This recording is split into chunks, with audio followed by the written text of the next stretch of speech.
Welcome, guys. This is a new venture of sorts. I am Dreaborn. Most people just call me Dre online.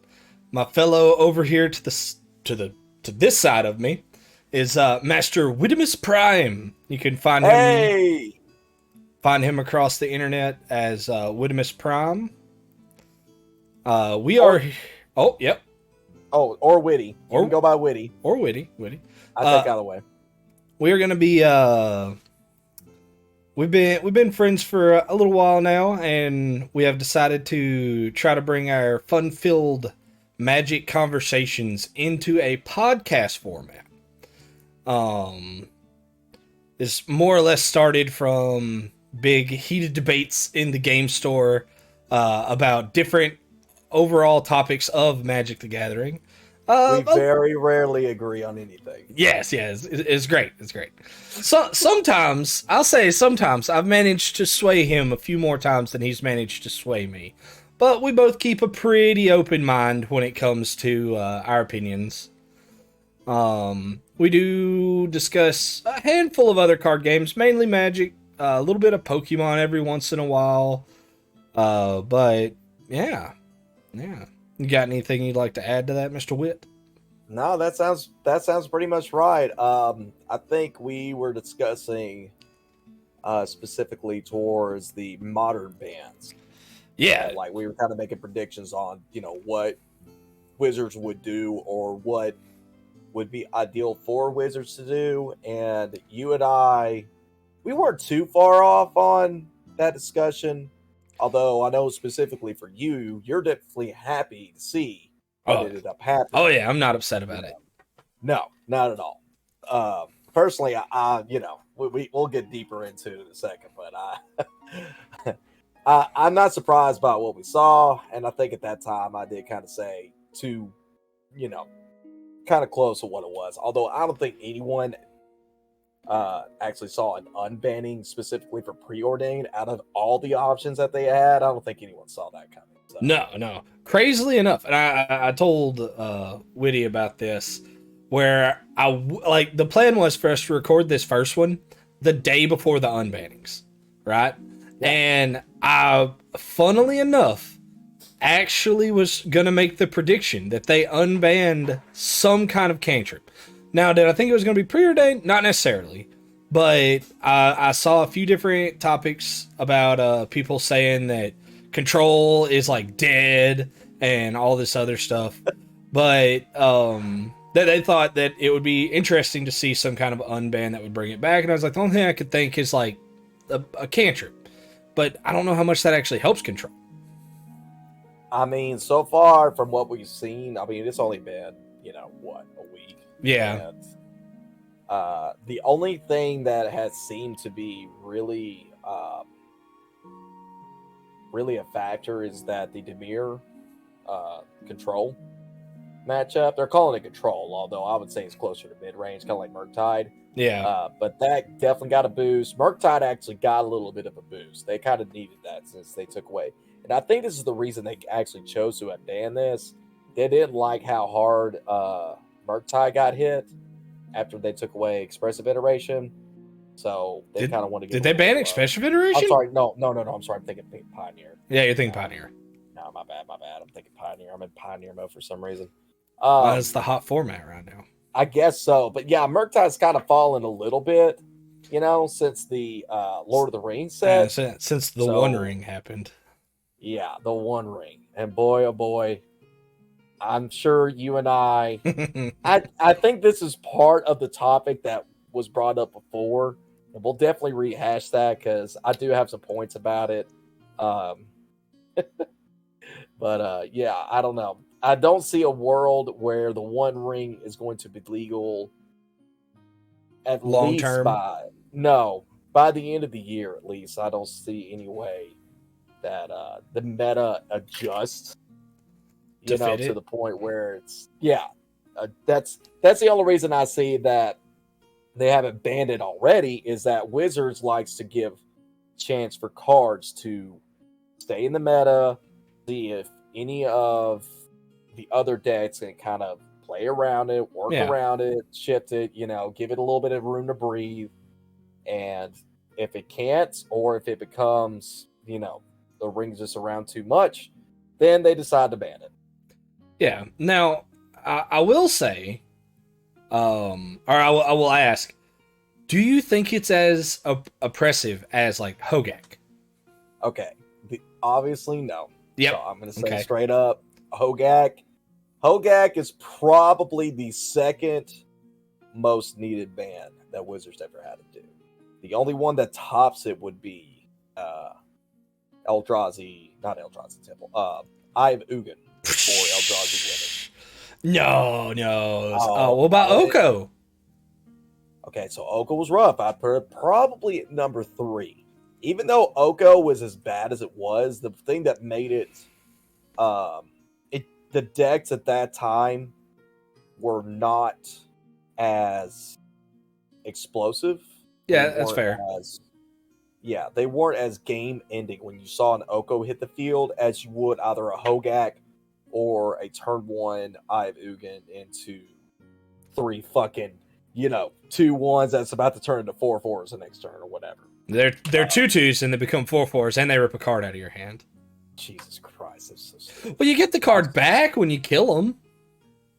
Okay, sure. Yeah.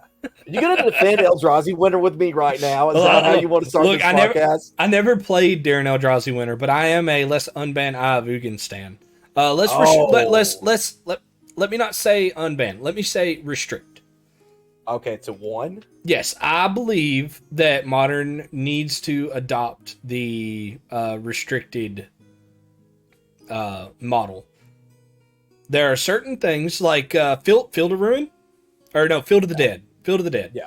Field of the Dead is a card that is obviously fine in Modern if it was legendary. Right? So you can only have one of them on the battlefield.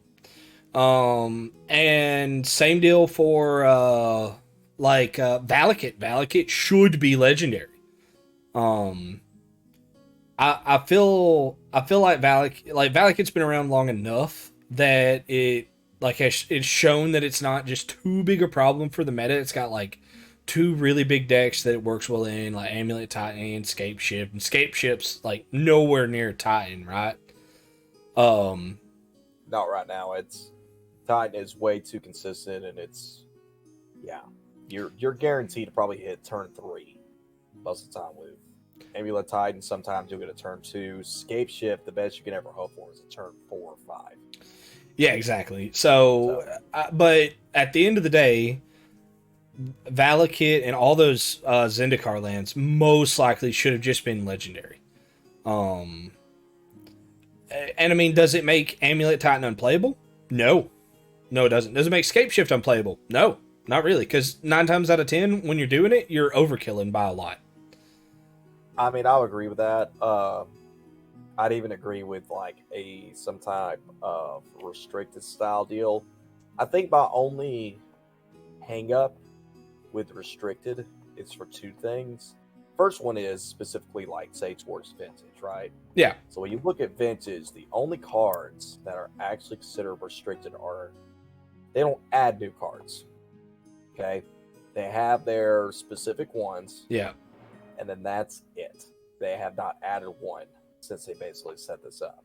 I thought they did do that. I thought they didn't ban, they restricted.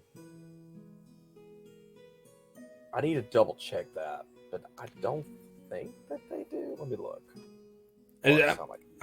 It's definitely possible that I'm just like regurgitating some random like magic bullcrap I heard on the internet. But I was pretty sure like vintage essentially their whole shtick was we don't ban stuff, we just restrict it. Now that being said, I know that like Luris got banned until they fixed the companions. Right. Now see, I'm looking right here. Trying to go to block format. Brawl, historic. Go to vintage here. And that's legacy. Here we go.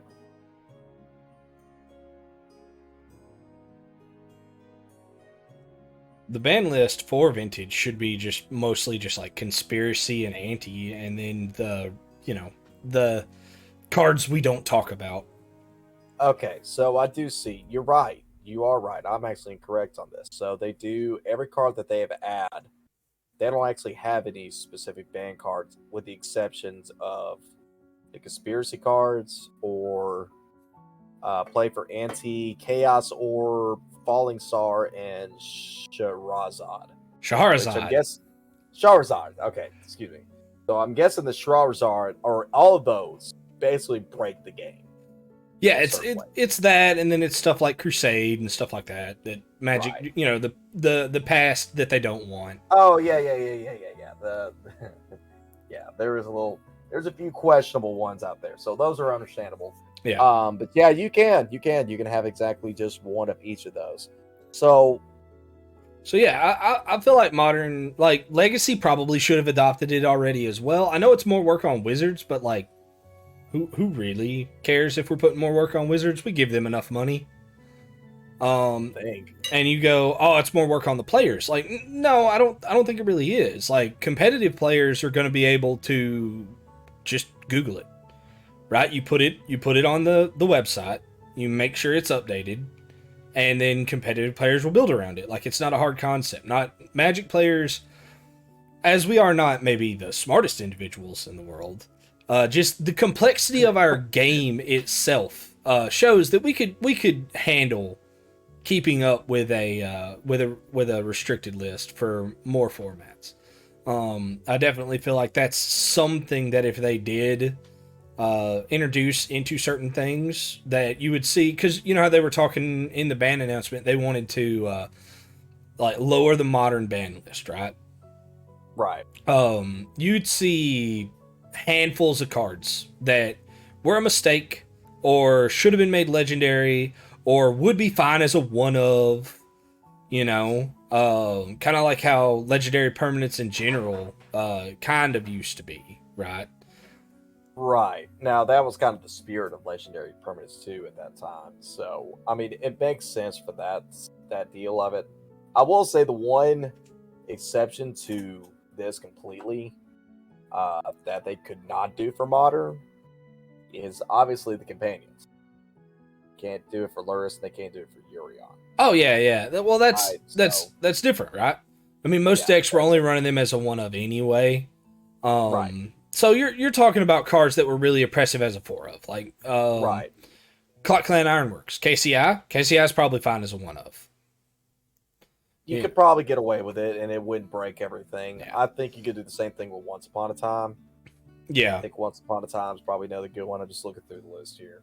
But I think if you look at every single legendary permanent or spell or whatever that is on the ban list, I bet every one of them could be a one of in Modern, and it would probably be fine.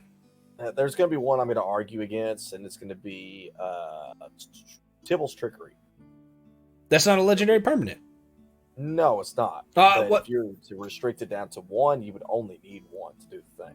Yeah, well, and that's kind of what I was getting at there, is just the things that have been banned because they are a little too... Like the biggest example I can give of a legendary permanent that's banned in Modern that would be fine as a one of is probably Ugin. I would agree with that. Ugin one of would not break Eldrazi's Tron. No, it wouldn't. It would make for a couple of really... Wow, I had a little glitch there. It'd make for a couple of really cool explosions, like on turn 1, turn 2, and it would force a little bit of land hate into the format. But how many times you mulligan him for the one Ugin, right? I don't know. I'm also going to say this, even though I've seen Card Market do one of these things where they pitted up the most broken decks against each other. But I think that because Fury is now a thing, I don't think Eldrazi Winter would be near as effective so long as Fury is around. Or Solitude. I'm not saying that we need to bring it back. I say we bring it back. Saying, no! Yes. No. Yeah, come on. No. Now see, this is exactly how our conversations go. I go, no. You're like, oh, come on. Come on, you should do it. No. Okay, look. the thing of it is, then you would really have some really lopsided gameplay, right? And besides, like, imagine being the guy who's playing the Eldrazi deck. You get your setup for your awesome turn 2 play, and your opponent turn 1's Undying Evil on a Fury. Yeah, I already hate that. This isn't going to make me hate it more. What? I'm just like, oh man, no, I can't play my Thought Knot Seer. My life sucks, and I already feel that way, right? As a person that still enjoys Eldrazi Tron, like that doesn't change anything for me. But No, I guess not. But now, you know, when they Undying Evil Fury and I swing with, and I rip the card out of their hand, and then I swing with my other 2, you know, we'll be generous. I swing with 2. I got 1 in. The next turn, I'm hopefully dropping a Smasher. I'm swinging with 2 Smashers and a Thought Knot Seer, and like you got to pick at that point, you know. But that's not how that game goes, right? Like Scam's got plenty of interaction, plenty of ways to rip your hand apart, plenty of ways to destroy your creatures. I don't feel like it's gonna be ridiculous in that regard, right? No, I wouldn't either. And you know, I think that's something that would work in theory. The thing that I know, though, even though we'd say that it would probably work, I would agree with you that it probably would work. I don't think that's a move I ever see Wizards making. Oh yeah, I don't either. It would be nice, but that's just because I want Ayugan unbanned. Yeah, you just want that. And look, there may come a day that, you know, we say, well, yeah, that was a problem back in Eldrazi Winter was what, 2017? Yeah. I want to say. Which, funny enough, that was actually my second modern deck I ever built, was that Eldrazi. Oh, really? Oh, dude. Oh, I didn't do the red-blue. Right before red-blue became the thing, it was all top-heavy into your big, like, Ulamog's. You Ulamog, like, on turn 3 or whatever. Yeah, and I got to do that. And I absolutely destroyed when I used it, because I was the only one playing Eldrazi. It was, you know, it really did need to get banned, and I didn't even feel bad when it did. I really didn't. The only time that I've ever just been like, I wouldn't have been that upset if the One Ring got banned, right? I'd have been like, oh, poor Tron. You just got back, and I was so looking forward to playing you, but whatever. The only time I've ever been just super upset is when Mark's Chrome. Nope. No, not Chrome. Opal. Mox Opal.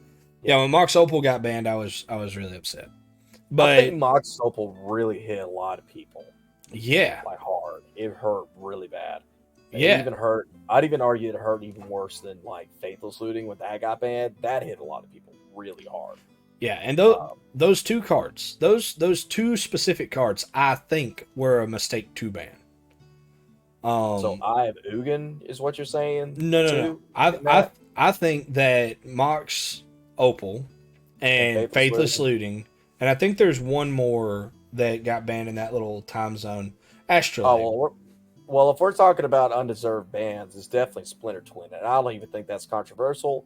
I don't even think there's anyone on this planet who would disagree with that. I think in that regard, Splinter Twin was like Splinter Twin Pod got banned around the same time, right? No, so Pod was banned before Splinter Twin by at least like a year. Okay, let me double check. I'll fact check myself here. But both Pod and Twin, 2 cards that would, I believe personally, definitely easily be able to come off the ban list now. Probably deserved their banning at the time. Just like Augen 100% deserved its banning. Should have been restricted, but definitely deserved to be banned. But Chromox, Faithless Looting, and Faithless Looting didn't die for the same reason Chromox and Astrolabe did. But Chromox, Faithless Looting, and Arkham's Astrolabe should not have been banned. They should have just banned Ursa. Yeah, I agree. So they do this a lot where they will actually ignore the card that's really putting in so much value rather than well, they'll ban the card that's just like helping the deck kind of truck along, rather than actually focus on the card that's generating just an insane amount of value.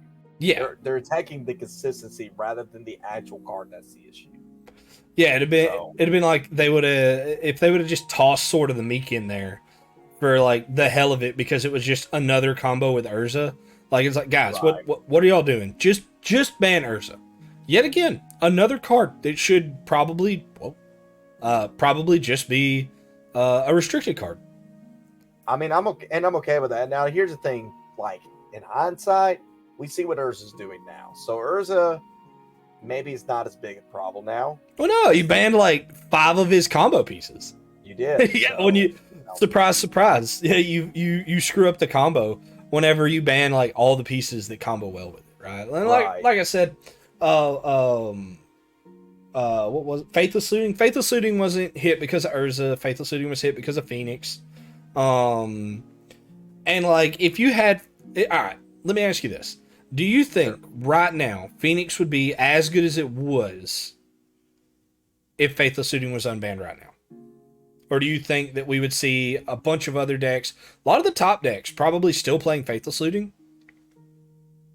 I would see the top decks that would form would be a very legacy similar Reanimator archetype. I think that's what you would see. I think you would see very consistent turn to Goryo's Vengeance into Gristlebrand's or persist into Archons. You know, it would require very strong graveyard hate. Well, we have in order to answer that. We do. I'm not saying that we don't. This is not an argument against it. I'm simply saying this is what I would see happening if it were unbanned today. Yeah. And it would be specifically that archetype. Now, Phoenix, it's not there anymore. We have too many ways to deal with creatures. Yeah, like that, like smaller toughness creatures. Phoenix probably slots into Murktide if you bring back looting. It might steal the little dragon spot, but maybe not, right? The little Sprite Dragon. It could do both, right? Like Murktide could still have its own archetype, and you probably will see Faithless Looting, but then you could also see the like a Phoenix shell with like a mix between the two, like a real mesh. Yeah, because I don't see Murktide, like, because right now Murktide's creatures are like Murktide, the Sprite Dragon, DRC. That's it, really, right? Like they Ragavan. Yeah. Right?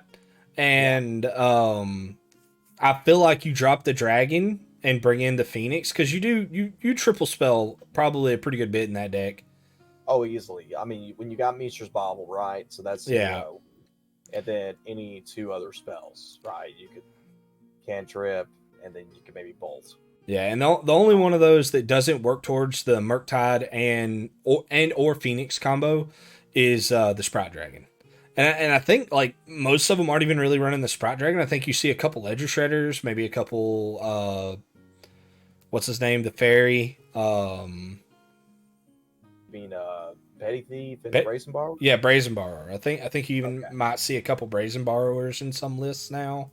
You could. And it's funny that you mentioned like that specific archetype. Because of Preordain or Unbanned, people are trying that again. Yeah. It's not hitting like crazy numbers or anything yet. It doesn't look though it's going to take over the format or anything like that. But yeah, it does look like it helped. Yeah, because you need ways to get your Phoenixes in the graveyard, right? Right. If Preordain did what Consider does, but in Preordain fashion, put them in the graveyard instead? Yeah, if you surveilled instead of scried, then Phoenix could come back. But no, Preordain's too old for that. That's too broken. We can't have. Well, I mean, that's like Faithless Looting, but a little nerfed, right? Because you have less card selection. Like if it's in your hand, you can't get rid of it. But if it's on the top of your deck, you're good. So I think that's actually a good point to bring up. They may not ban that, but they could easily print a card that does exactly that. Oh, I doubt they will, though, right? They'll just reprint Consider. Maybe. I don't know. Yeah, they could do a sorcery speed surveil 2 draw a card. Oh, do that would be pretty solid, right? Doesn't Thought Scour do that? No.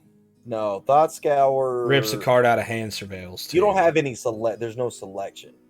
It simply says you mill two. Like you choose a target, they're gonna mill 2 cards. Oh no, And you are gonna draw a card. I'm thinking of the blue black hand disruption from War of the Spark. Oh, Thought Erasure. Thought Erasure. Yeah. Yeah, Thought Erasure. Now that's a Thoughtseize with Surveil slapped on it. Yes. For 2 mana. It's not unfortunately good enough for any format. It's probably all right for like Pioneer. My mind could be changed at some point, but at this moment it's not showing up any results. Okay, I want to talk about one other one for sure. Yeah. And I kind of just said it, but I really want to talk about it a little bit more because it seems like anytime any discussions about bannings come up, there's only one card. Mm-hmm. One card. Yeah. Every single time that gets brought up. And I want to bring it up because I'm not going to rehash like all the arguments that everyone else says, but I do want to almost like be the devil's advocate and actually try to say, okay, what exactly would be the problem bringing this back? So obviously I'm talking about Splinter Twin. Yeah. Right. So for anyone that doesn't know, Splinter Twin was a deck archetype. It wasn't even at the top of the meta at its time. Okay. It was just a very popular deck for a few reasons. One of the reasons was it was not very expensive to put together at the time. It was one of the decks that performed really well. It could either do 1 or 2 roles. It could either play its control style deck, and then it could just out of nowhere combo, or you could focus all in on the combo, depending on what you played against. It was a very flexible deck, and it had pretty good results at the time. But even though the results were nowhere near the level that you would normally see for a deck to warrant a ban, Wizards went ahead and did it. And I did look it up. Splinter Twin was banned exactly 1 year after Birthing Pod. Yeah. Funny enough. So 2016 was banned. And ever since then, even when it was banned, and I remember this, people were livid. People thought it was unnecessary. And ever since then, anytime a ban announcement rolls around, the same thing comes up. Like, please bring me back Splinter Twin. So I'm in agreement that Splinter Twin should definitely be unbanned. But I'm wondering, and you like the unbannings too. Yeah. Can you actually think of an argument from Wizards' perspective of why they would decide to keep Splinter Twin banned at this point? So they can drop it in Modern Horizons 3 and unban it at the same time and make buku money. I mean, that's probably the best damn argument I've heard yet. Yeah. Yeah. There's no reason for it to still be banned. It's a 4-mana card. It's not in ramp colors. I mean, sure, you got all the stuff that makes treasures, and everything now, but like it's just not a problem. I didn't play during the heyday of Splinter Twin, so I don't know how big of a problem it was then. I know Wizards has notoriously hated combo decks forever because they're like, oh, it promotes unfun gameplay. Well, we have elementals now that promote unfun gameplay. Yeah, no shit. Yeah, so I can't think of a single reason that the card should remain banned other than they're waiting to pull that out of their pocket because Modern is gonna save Magic. And I don't even know if that's a possibility, right? Like, with Commander taking over the game so hard, I don't know if it's possible that like a Modern card getting unbanned changes anything. Not for Wizards' perspective anyway. No. So I agree with you. In fact, there was somebody actually put out like a damn 2-hour video discussing, and of course the ring was brought up in this as well. Yeah, this on about like the current state of Modern.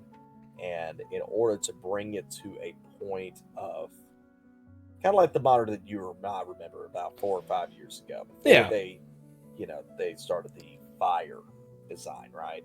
In order to get it to that point, I think that video kind of theorized they would actually need to ban 40 cards. Yeah. 40. Yeah, you'd have to rip apart the top meta, right? You would. Well, you basically would take all the supplemental Modern products. So Modern Lord of the Rings, Modern Warfare 1. Horizons. Not Warfare, You're on the Call of Duty. I got you. I am. I'm on Call of Duty. I'm sorry. Modern Horizons 1, Modern Horizons 2. You take all three of those out of the equation, basically, like all the relevant ones. And then you bring out like Omnath. Trying to think the other ones you mentioned, but there's plenty of them. And it was those specific designs that really did hurt it. But most of those cards, and this was a good point, just like you said, they were centered around the idea that they could both be played in modern, but also be extremely fun for Commander players. Yeah. And that's fine, but I think you're right. I think they have focused way too heavily on Commander design in general, and they marketed to that specific audience.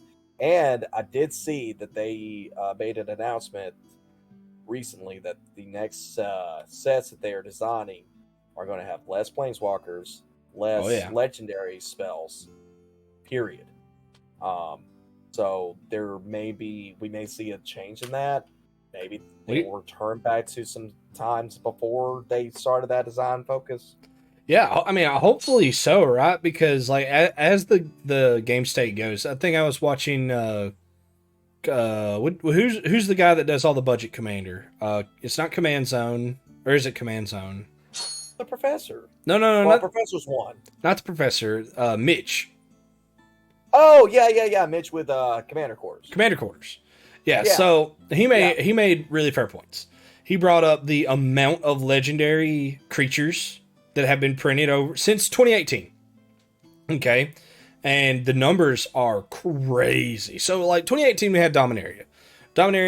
We get one legendary every single pack. Right? Understandable. Like it wasn't things that like raised alarm. You know, and I think he said there was like 100 and some change during that year. And then War of the Spark, you had Planeswalker every single pack. You know, taking those into account, he included legendary permanents like that as well. I think he said it was still like getting closer. It was like 150 and some change. And then the next year, like with Eldraine and Ikoria and everything, and it was the year Commander, right?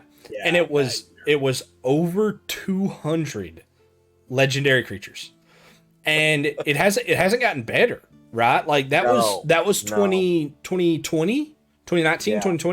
So 2021, we had another over 200 new legendary creatures. Same deal. Not this year. There was like over 300 or something in 2022. We're in 2023. And like 2023 is chilling. Like it's already getting close to those numbers. And it's like, come on, guys.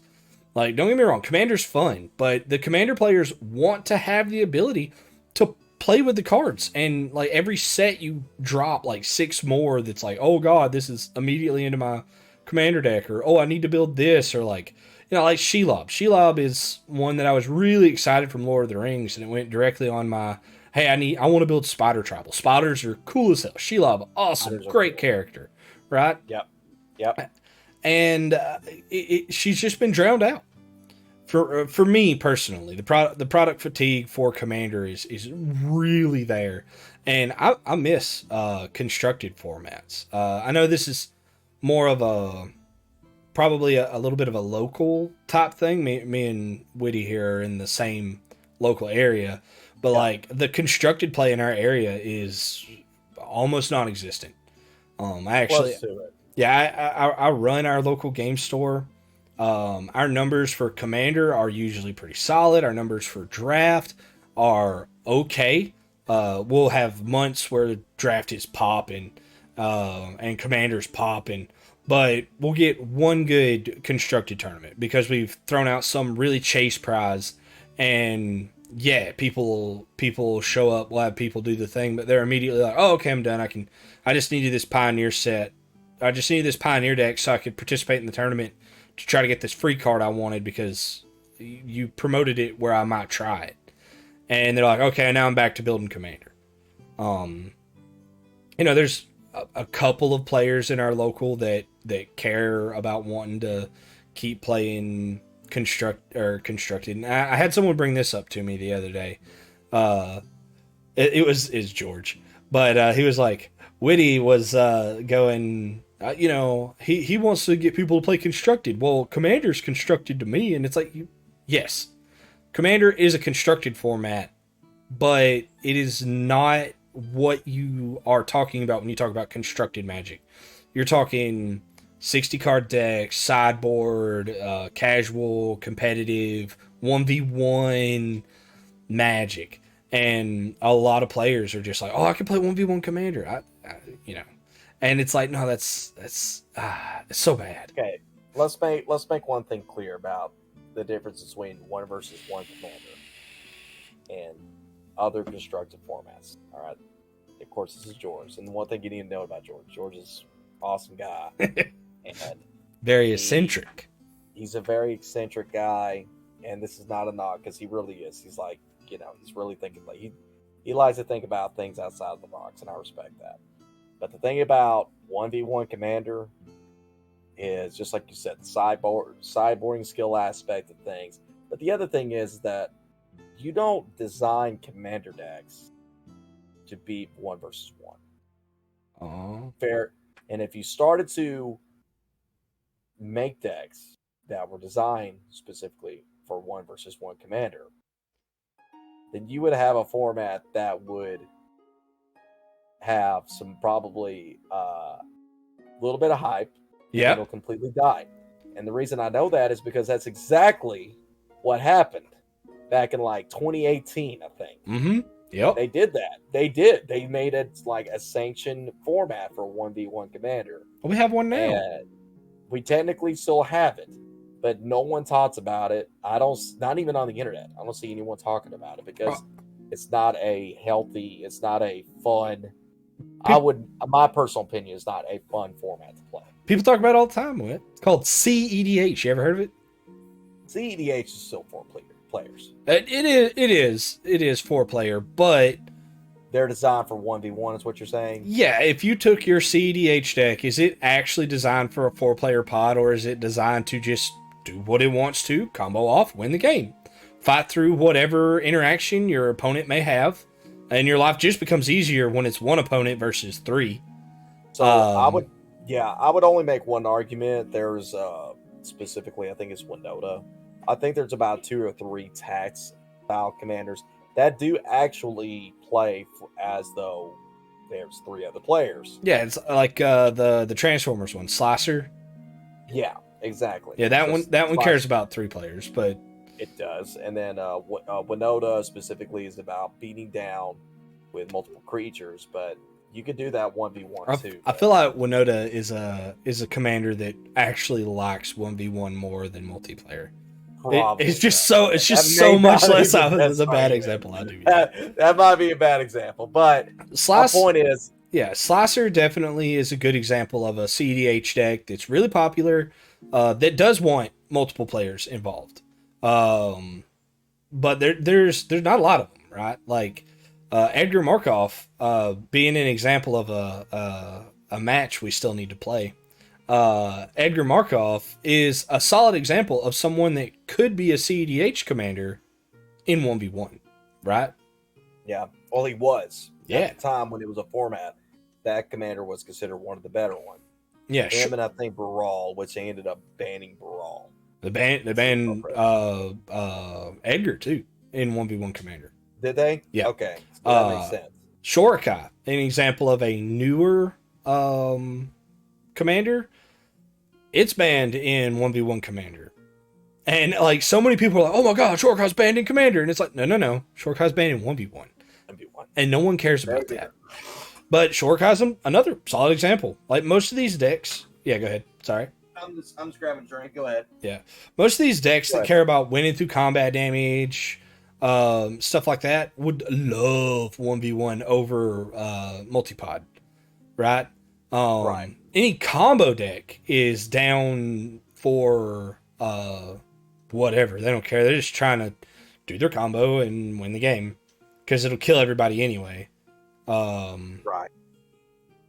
And you see, I kind of forgot where we were going. I'm gonna be 110. We got on CEDH. We did. Okay, this is what I was saying when our conversations will go wherever they need to go. That's why I knew this was going to be fine. Yeah.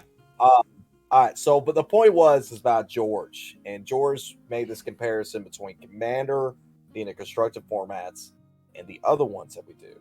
Yeah. So the idea is that with Commander, it's a form of expression. It's a form of saying, like, I thought of this cool interaction between these 1 to 2, 3, 5, 6, whatever. I came up with this idea. I want to show my guys what this cool idea does when you put it together. Yep. And that's what makes, in my opinion, that's what makes Commander fun, is by surprising people and expressing like the way that you enjoy to play the game. Right? Yeah. Go ahead. Oh, no. Yeah. To add to your point, my personal thoughts on why Commander is fun is it is a sanctioned version of Kitchen Tabletop. It's what you do when you get together with your friends. You want a social gathering. Maybe you have a few drinks. Maybe you're, chilling, whatever, right? You're going to the local game store and you're not trying to like sweat out some games. You are just going to chill and have a good time. And the judges or whoever made the rules for Commander really captured the essence of kitchen table magic. You can play with almost anything. It's just a one of. There's no, like, the ban list exists and like there's cards on it, but like in the grand scheme of what's in Commander, it's nothing, right? There are some notable cards on there like Prime Time and stuff like that people would probably like to play with, but who cares? There's one I'm going to bitch about. It's literally Sylvan Primordial. Just give me some Sylvan Primordial, please. But I'm done. Yeah, that's fine. But yeah, that's why Commander is so popular, right? Like, how long have you known that Wizards has said their most popular format is kitchen table? People that go buy packs Walmart, buy packs local game store, crack them, play at home, for probably the past 25, 28 years has always been what Wizards said is their most popular format. Well, Commander's the most popular format now because they found a way to sanction kitchen table. Right. Now, what it was, and I mean, the forming of Commander was from judges, sitting down and basically coming up with this idea. And then, it eventually bled into somebody brought the idea to Wizards. Then they released their first product of it. And, like, that was their stamp of approval of the format. And then it just grew and grew. And then now it's grown to the point where, you got almost, I would say, completely two different games. And they're like almost competing against each other for players. Oh, yeah, 100%. Because I'm 33, right? I'm a husband, I'm a father, I've got 2 kids, I got my wife, got my obligations just like you do, Yeah. And I unfortunately don't have the luxury of being able to come to the store and play, 2 or 3 different times out of the week. It's just not something that my schedule ever really allows. And even made attempts to open it up. Yeah. And I'm still almost in the same damn boat I was. At least now I can almost guarantee that I can get out there at least once a week. Yeah. Well, what do I want to do during that week, right? So do I want to play Commander with my friends? Sometimes I do. And then most of the time, my real desire, my most desired way of playing is playing any constructed format. Yes. I don't care if it's standard. I don't care if it's Pioneer, Modern. Hell, I'm trying to get a Legacy deck together right now. I gave up on Legacy. Okay, so I've actually got because I got those Lotus Petals from you. I basically have Oops, other than 1 Mox, like 2 Agadeem's Awakening and 1 Mox Chrome Box, and then I'll have a Legacy deck. I don't expect to play it much. Yeah, but I was gonna build Colorless Eldrazi. Hey, it's $30 now though. Damn, give us a damn okay. That's we're gonna get in the reserve list. I did want to I don't know if we got time. We'll save that one for another episode. Yeah, we'll talk about that later. We'll save a reserve list for another episode. But I will go back to but anyway, so my point is time is my constraint. And I know that time is like a majority of people's constraint. So a lot of times, a lot of people would choose to rather play something that, just like you said, they can go grab a few beers, like sit down. They don't have to worry about being formal. They don't have to worry about being competitive. They can just play. Yeah. And so how, when you have a company that is basically bringing out almost these two different games, how do you create that balance? That's a really hard thing to tackle. I don't know. And this is a topic for another podcast as well. But look at another card game coming up, really big, gaining in popular. Nope. Oh, yeah, something that is been around for like 5-6 years now, right? Flesh and Blood. Oh yeah. Yeah. So what's their least popular format? No, I think it's their multiplayer format. They have a multiplayer format. Okay, so exactly. I didn't even know they had a multiplayer. Yeah, format. So they have a multiplayer format. It's a lot like Commander. I think the people that made Flesh and Blood also. I think the classic story is it's ex Magic pros that was tired with the state that Wizards in, and they have done some magical work with their experience system. They've captured the old DCI stuff. They made it feel good to play competitive. And that game is popping on its competitive side.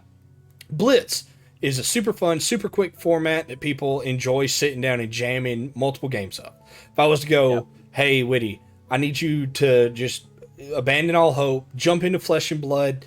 Let's make a weekly Blitz, and let's do a bi-weekly classic constructed for big prize, right? And you'd be like, oh, that sounds amazing. Right. Oh, it really does. It really does. Yeah, and they figured something out. Yeah, and it's not because Flesh and Blood's multiplayer format is bad designed. It's fine. The game itself plays relatively okay with the multiplayer format. Theirs is a bit weird in compared to Commander. Like, you're only allowed to attack the player to your like left or right. Yada yada. And you could see where it would be very strenuous on decks to try to kill multiple people.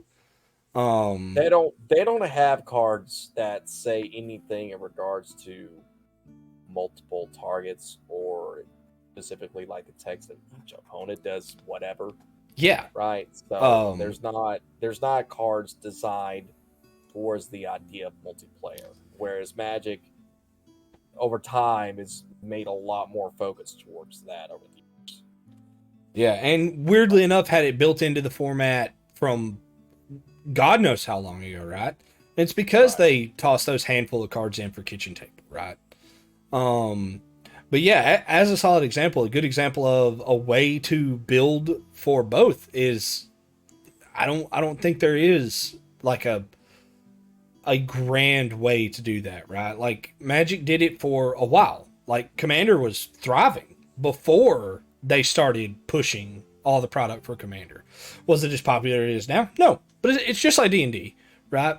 With D&D hit a craze. D&D popped off. D&D became super popular because of like shows like Critical Role and different things in modern media. The nerd becoming hot is a big one. Right. We are living in our heyday. Yeah. Like, I would think. I think we're, as nerds, are definitely living up, because they're finding out, it's like, oh well, yeah, they're making money. Nerd shit sells. Well, some of them. Yes, Yeah. It does. Not in all cases. But with Flesh and Blood keeping their focus on their competitive and really driving their competitive, their multiplayer format, whereas it's not as popular as Commander, it's sitting where Commander used to be.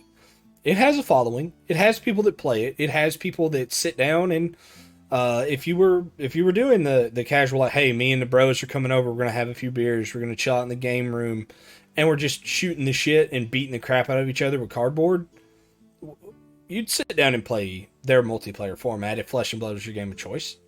And I feel like that is what Wizards has failed to do as of late. Like, Standard has been cool. Like, it's had, hey, look, my dog's in the background. But Standard has had a handful of turns where it's been great. Like, when Kamigawa first came out, Standard was fun. It was kind of popping, right? Yeah. Streets of New Capenna didn't make really big waves. Dominaria United didn't really like make anything super exciting, but like when Phyrexia, like Brothers War was the start. Brothers War was like, okay, Standard's starting to get interest. We're starting to see some new stuff. Yeah. And then Phyrexia All Will Be One, Standard was popping. Standard was fun. Not a lot of people were playing it. Well, I mean, there's plenty of people playing it on Arena. But that set brought me back into starting to play Arena again. And I've ended up, just like you, I've actually been really enjoying Standard a lot more lately. Yeah. And maybe not at this particular moment, but like probably about 6 months ago or so. Yeah. And Standard used to be the premier format. Standard used to be the most popular non-kitchen table format. And like when you had a bad Standard, it was bad. And you were sad. Oh, it was horrible. But you fell back on Modern because Modern was where it was at, right? Like Modern was super fun. Standard's bad, let's play Modern. And they have it set up. They have Modern, they have Pioneer, they have Standard. If Standard's bad, you got Pioneer. Also a really accessible, like not overly expensive format, right? Like Pioneer can be more expensive to play, if depending on what you're playing, but it's not really any more expensive than Standard. And for the most part, if you're a Standard player and have been a Standard player for the past like 2 years, you can build a comparable Pioneer deck out of the last 2 years of Standard and compete. Are you going to go win the Pro Tour? No. But you could easily go compete at your local meta. You could go play MTGO. You could jump into Explore on Arena and you could compete.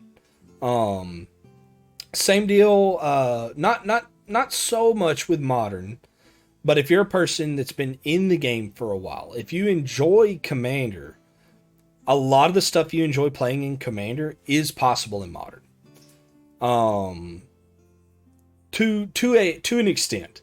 And realistically, if you're dropping what would you say the average price of your casual Commander deck that's not like a pre-con, like, hey, I'm putting together a mid-tier Commander deck. What would you say the average price of that is? I think that, obviously your budget, but I think that you could build. Not like, oh, I'm going to work with $100 budget. You can build really broken stuff on $100. I would probably say the average person, like their builds are probably within $200 to $400 range. And I would say it's somewhere between that. Of the three constructed formats, Pioneer, Standard, and Modern, could you build competitive decks for that price? Absolutely. 100%. Especially with Pioneer. Pioneer has so many options that you can build within that range as well. Yeah, Modern gets a little gatekeepy with some of its staples. Even with Modern, you could build the version of Burn, which is my go-to deck right now until the ring gets banned. Yeah, that's my go-to deck, and that probably is going to set you about 450, but it's not just like too crazy out of that range. Oh, plus it's a safe pick only because that specific archetype has very few changes and is going to stay consistently good, probably better than any other archetype in the entire history of it. Oh yeah, so, and then let's be honest, you could build Burn for $200, and like you could very competitive Burn, and it'd still be multicolor Burn. You could even still have fetch land and shock lands. So if you didn't like even buy through the TCG stuff, like, and I'm going to give a little bit of a plug for the LGS, but like if you were to buy, let's say if I want to come into the store right now and I want to buy Burn, I'm going to build it a lot cheaper than I would if I'm like individually buying all the cards through TCG, just because most of those cards like Rift Bolt, even Lightning Bolt, like most of the time y'all do anything that's over $1, you're doing it at whatever the market's asking for. But anything that's like a little bit under that or whatever, you're going to get it a lot less expensive most of the time going to your LGS and picking up the pieces to do it. So you could build Burn for under $400 most likely. Oh, definitely, right? Because a playset of Mesas and a playset of Sacred Foundries is probably $100. Yeah. It is. Right. And then specifically it's gone down. So yeah. definitely. And then that's you going, hey, I'm going to go in. I'm going to build competitive, right? If you don't buy the shock lands, you don't buy the fetch lands, which you can do with burn because you just run things that allow you to draw discard, run things that allow you to like really mitigate having a handful of lands. And then from there, the rest of the deck's like $50. Yeah. Maybe. Right, like there's not. I can't. What's the most expensive card in the deck's probably Sacred Foundry. Hold on, I'll confirm that. Yeah, it's a good thing I'm doing. It's a good thing we're doing this computer, so I can actually, like quickly look this up and be like, okay, let's see. So let's go to MTG Goldfish. By the way, if you don't already know, that's about your best source for majority of the information you want to find. Yeah, like MTG Goldfish. MTG Top 8 also fantastic website. Yes. And that one I do underutilize. I need to do that more because if you have like a really jank idea, you can like type in whatever its thing is, whether it's like what Skulk. Yeah, I'm just saying for example, like if you want to see like the best Skulk deck, that's going to be your best resource to see about that. Yeah. All right, let me pull up Burn. And while I'm looking at this, I did have one other thing I want to talk about. I have one opinion. I want to see if you shared with it. Okay. So, like, we know with the amount of Commander products, specifically, like, made for Commander products, that Wizards have released, okay, we know those have been great. All right, we've also seen challenge decks, both from Standard and from Pioneer, and even the oldest form was Modern. Mm-hmm. But my opinion is, if Wizards spent half of that dedication towards making those type of products, like let's say they cut the amount of Commander products in half. Yep. And then they took that same amount of effort and put it into any constructed format, I think they could fix a lot of that issue. Oh, absolutely. The Pioneer Challenger decks, which has been our most prominent ones as of late. I think we have two sets of those, and then your standard Challenger decks, we've had like 4 sets of ? And even some of those old standard ones, like the old mono red standard deck that came with Torch of Defiance and the what's the vehicle? The one that cruise off planeswalkers. Oh, you're talking about Colony Heart Expedition. Gosh. That's it. Yeah, Colony Heart Expedition. Even like that generation of standard deck, Challenger deck would be a solid Pioneer deck if you found one. If you had one, if you bought one a while back, it would be a solid starter deck for Pioneer. It would, and then like even the ones that they have now, they're all really good. Mm-hmm. I think the one that they, of course, I'm basing this off of Tolarian Community College, and he does a fantastic job. Professor does a great job breaking it down. We do love the professor. Yeah, he's so good. I think he said like the Dimir Control one was the worst, but even that particular deck, you could easily fix the issues out of that with bulk. Yeah, like we're talking $10-15, 10-15 bucks. Drop 30. Torrential Gearhulks are now $1. They're not even $1. Are they not? They're like 50 cents now? Yeah, they're not even $1, thanks to Commander Masters. Crap. So that's what I mean. Like you put these products out, and they kind of bring out these other products that go alongside with it, and they throw in some like Pioneer staples from time to time. If they made these constructed formats more affordable to the point where it's almost as easy to get into as Commander, mm-hmm. I think you could fix the issue with players, because I think that's probably the biggest deterrent. Oh yeah, is just getting your cards like, oh, I want to play Standard, I need to play Shed of Shieldred. Those are $70 a piece. You don't need to play Shed of Shieldred to play Standard. No. And you know what's funny? I want to bring this up. How many a little context. The LGS that they hosted a Standard tournament. Yep. Right? And there was a giveaway. We had a pretty decent turnout. How many decks did the store make, Booker? I'm sorry, Dre. Yeah.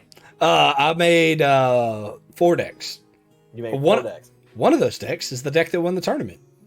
And it was $35. That deck beat my ass. I was the last one.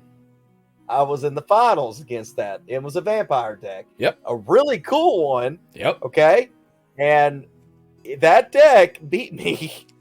And here's the thing. It was one of those moments where I felt bad for losing, but also at the same time, I felt great that it was a store-bought product that you made that won the tournament. That felt cool, right?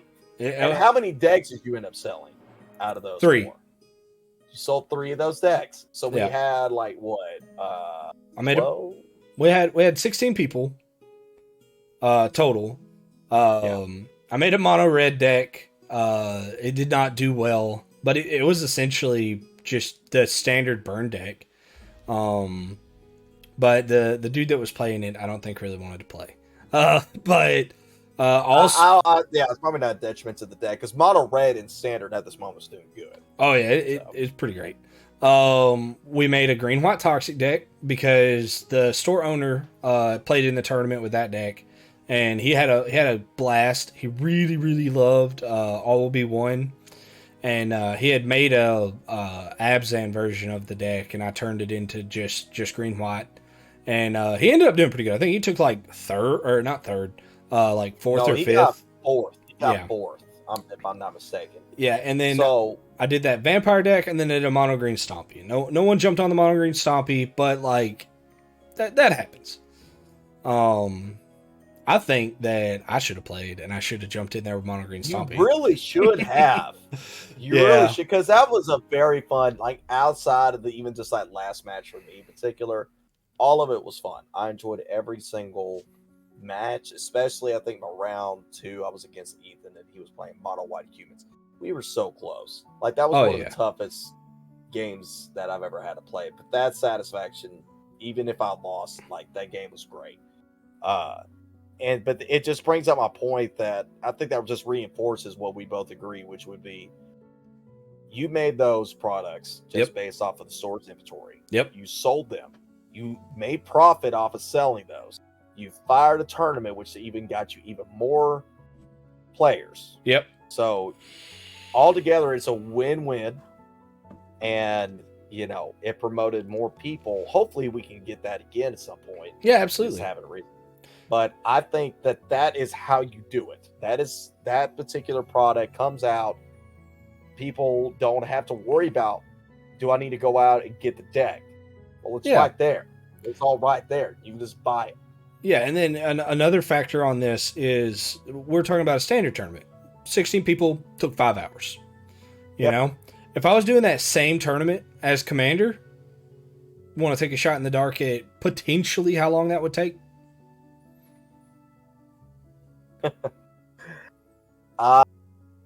Let's say we have 16 people, so that would be 4. No, I'm not dumb. Yeah. 4. Yeah, that's 4 pods. Yep. So you would do 2. It would be first round. Each pod goes right. Yep. Knock out 1 pod. 2 pods. The next. Okay, you knock out 2 pods. So you got 2 left. Then you got another game. Then that 1 pod's knocked out. You got 1 more pod to go out, and that player gets it. Okay. So if we were to do it, essentially 3 rounds, right? Yep. 3 rounds. I know those games go about at least 2 hours. Yeah, you're talking. You knocked a round off and spent an extra hour, right? So 7 hours. So I'm in a ballpark 6. So you would say closer to 7 hours to do that. Oh yeah, absolutely. Because you'd have 10, 15 minutes between rounds, let people kind of use bathroom, get snacks, whatever. And yeah, you're talking, and the logistics of it is a nightmare. Hosting Commander tournaments, nightmare, right? How do I account for round 1? You're top seed, right? Going into a regular tournament, Witty here is top seed, and round 1 he gets triple teamed and knocked out. So top seed was eliminated immediately. So in a regular constructed tournament, if you lost round 1 because you were hot seat, you were top seed, people were playing super sweaty against you, you could still fight back to second, maybe even first, depending on how the rest of the rounds go, right? In Commander, there's no way.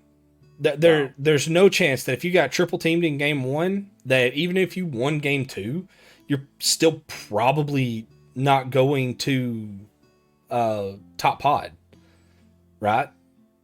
And that's if I take the top 2 players out of each pod. And if I take the top 2 players out of each pod, what do I do when you are getting triple teamed, but then go, oops, I failed my combo. I'm going to kill you all right now. Who's top 2? Who'd you kill last? You chose. You chose who went with you, right? Like, Commander is a nightmare to try to turn into a tournament format. It's fun. Plenty of people have a good time with it. You go in casual. I try to think of the average player, the player that doesn't want to lose every single week, the player that wants to come in, compete. They want to at least get, top 4. And the Commander does not really put itself out there in a way where it makes a tournament, right? Sure, I could do Friday Night Magic is just Commander casuals, come in, pay your $5. Everyone sit down, play as many games as Commander as you want. It doesn't matter. Y'all just have a good time, hang out, play. Here's a promo pack for showing up. I appreciate you. That's a valid way to do an FNM for Commander. That's next to no work on my end. I collect $5. I hand you a promo pack. I don't hand out any store credit. The store profits. But that doesn't build any kind of like camaraderie, right? Like, all that does is let you come in and casually play with the people you want to play with. I'll throw one of our groups a little bit under the bus. No names, but we have a group. Comes in every Saturday. Very rarely do they branch out. They sit over in the corner, play with their 4 to 6 people. That's all they do. And there's nothing wrong with that, right? But if I promote an F&M that way, that group is never going to sit down and, let's say, play with you, because you have Scary Deck. You are Boogeyman of Store, right? Everyone talks about how Witty is just so good and is like seeded to win the tournaments. So that casual pod's never going to go, ooh, no, I want to play with you, right? And I mean, yeah. And like the idea of F&M is like coming together as a community, playing with new players, meeting new people, growing your thing. It's a big like social building experience. And if all you're doing is like, I pay my $5, I get my promo pack, I sit in the corner, I play with my 3 people that I'm used to playing with, it mitigates the social aspect of it, which is fine. There's no hate on if you aren't comfortable playing with this person or that person or whatever. But I feel like that's kind of the spirit of Friday Night Magic. It is. It is. And even just playing at your local game store, like you're not you could have just stayed at home and played Commander, right? Right. You could have, but you chose to come to the store, right? You came to your local game store to be part of the community, to meet these people, to talk to these people. And the particular group I'm talking about, like it's not that they don't participate in community stuff or interact with other people. No, they're big members of our community. They talk, they do other stuff, but as far as like that goes, I see that being a bigger and bigger thing where X people, you have one guy show up that's like, hey, I'm new. I just moved into town. I need a group to play with. And if that group is just like, well, we don't know you, so we're not super comfortable with it, then that person goes, okay, and leaves and doesn't come back, right? Like imagine, and I will name names in this particular instance because this is my best bud, and I know it's not gonna have a problem with it. But my best buddy Tanner, okay, Tanner is a long known friend of mine. We've been friends for at least 15 years. Yeah. And one thing that him and I, we have a lot of things that we enjoy, like similar hobbies, but one that would never like meshed up until out of our 15 years, has been Magic. And so both him and his brother got involved with it. But here's the thing, I would hate to imagine, because they love it now, and they love it because they came into the store and people were willing to sit down with them and play. Not just me, right? Not even just like it was Eric, it was George. Oh goodness, George. It was George. It was Seth. You know, we had other guys. I'm sorry, I am throwing out names, but these guys came out and by the way, if you're hating on me for throwing out a name, you can come confront me about it later. Don't worry, I know where you live. You know, yeah, y'all know where I live. Anyways, but because they did, like now, my buddy Tanner, he just texted me when I was looking down at my phone just a minute ago. Like he's texting me right now. Him and his wife are taking a trip out to Texas. You know what they're doing right now? What are they? They're playing. They're playing a little Commander. He said, look up Nexus Esports in Waco, Texas, and that's where I'm playing Commander. It's a legit tournament building. And this man just started playing like Magic like we do. Like a week ago. 2 weeks ago. Yeah, like a week ago. Not even 2 weeks. 1 week ago. And the text message before it was his wife, Destiny. He said he's playing her first game of Magic ever.